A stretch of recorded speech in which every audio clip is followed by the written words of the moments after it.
Assalamualaikum warahmatullahi wabarakatuh. Perkenalkan, nama saya Tiara Rahmafani dari kelas E2 NPM 101204711E. Di sini saya akan membawakan materi akuntansi manajemen yang berjudul penganggaran. Definisi penganggaran. Penganggaran adalah proses penyusunan anggaran. Prosedur yang dipakai untuk menyusun anggaran disebut sistem anggaran. Adapun menurut Supriyono, penganggaran adalah perencanaan yang digambarkan secara kuantitatif dalam bentuk keuangan dan ukuran kuantitatif lainnya. Sistem penganggaran untuk aktivitas bisnis. Yang pertama, anggaran inkremental, metode anggaran yang hanya mempertimbangkan perubahan sumber daya, meliputi hal seperti gaji, keperluan kantor, perjalanan, konsultasi, dan penyusutan. Yang kedua yaitu anggaran statik. Anggaran yang sifatnya tetap, begitu anggaran tersebut sudah disusun biasanya digunakan oleh perusahaan jasa. Anggaran statik disusun untuk tingkat aktivis tertentu. Anggaran tidak berubah sepanjang tahun berjalan. Yang ketiga yaitu anggaran fleksibel, mengaitkan volume aktivitas dengan jumlah dalam tingkat aktivitas dapat dimasukkan ke dalam sistem anggaran dengan memakai anggaran fleksibel. Jenis-jenis anggaran. Yang pertama yaitu berdasarkan isi anggaran, yaitu anggaran laba rugi dan anggaran neraca.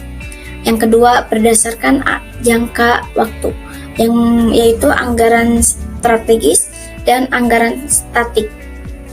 Anggaran taktis, yaitu periodik dan kontinu. Yang ketiga yaitu berdasarkan segi kelengkapan, yaitu anggaran komprehensif dan parsial.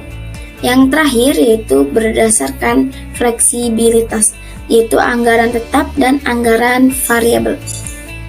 Sistem penganggaran. Yang pertama, sistem anggaran tradisional.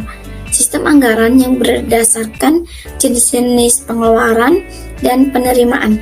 Ciri-ciri sistem anggaran tradisional yaitu yang pertama, anggaran diklasifikasikan menurut jenis pengeluaran dan penerimaan.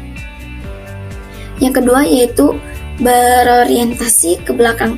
Artinya, anggaran tahun sebelumnya dijadikan acuan untuk menyusun anggaran tahun berjalan. Yang ketiga yaitu bersifat inkremental karena memasukkan unsur tambahan atau marginal terhadap anggaran tahun yang lalu sebagai dasar penyusunan anggaran tahun berikutnya. Yang kedua yaitu anggaran berbasis kinerja. Pendapatan penyusunan anggaran berdasarkan beban kerja dan unit kos data ke dalam setiap kegiatan yang terstruktur dalam suatu program untuk mencapai tujuan.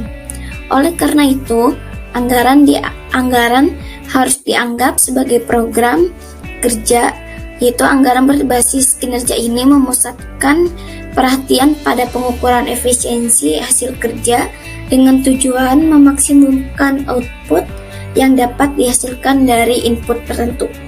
3 unsur pokok anggaran berbasis kinerja yaitu yang pertama, pengeluaran pemerintah dikelompokkan menurut program dan kegiatan. Yang kedua yaitu pengukuran hasil kerja. Yang ketiga yaitu program reporting, yaitu pelaporan program. Metode produksi. Yang pertama yaitu metode produksi stabil, yaitu perusahaan harus menerapkan volume produksi yang di dalamnya relatif sama setiap bulannya. Yang kedua yaitu metode persediaan stabil. Perusahaan harus menetapkan volume persediaan yang di dalamnya relatif sama setiap bulannya, kecuali pada bulan tertentu. Yang ketiga yaitu metode fleksibel atau kombinasi. Perusahaan harus menetapkan volume produksi yang terus berubah setiap bulannya. Faktor yang mempengaruhi anggaran produksi.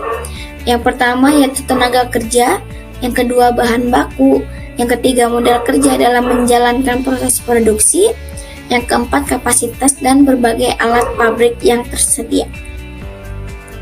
Terakhir yaitu penyusunan anggaran induk. Anggaran induk adalah sebuah anggaran komprehensif yang menyatakan keseluruhan rencana bisnis bagi seluruh perusahaan untuk suatu periode yang mencakup dua komponen utama. Anggaran yang pertama itu anggaran operasi, deskripsi rinci pendapatan dan biaya yang dibutuhkan untuk mencapai hasil laba yang memuaskan. Yang kedua yaitu anggaran keuangan, memperlihatkan ekspektasi arus kas dan posisi keuangan dengan kegiatan-kegiatan usaha yang terencana. Arus masuk dan arus keluar kas yang direncanakan muncul dalam anggaran kas. Cukup sekian presentasi dari saya. Mohon maaf apabila ada salah dalam penyampaian materi. Mohon dimaafkan. Terima kasih dan wassalamualaikum warahmatullahi wabarakatuh.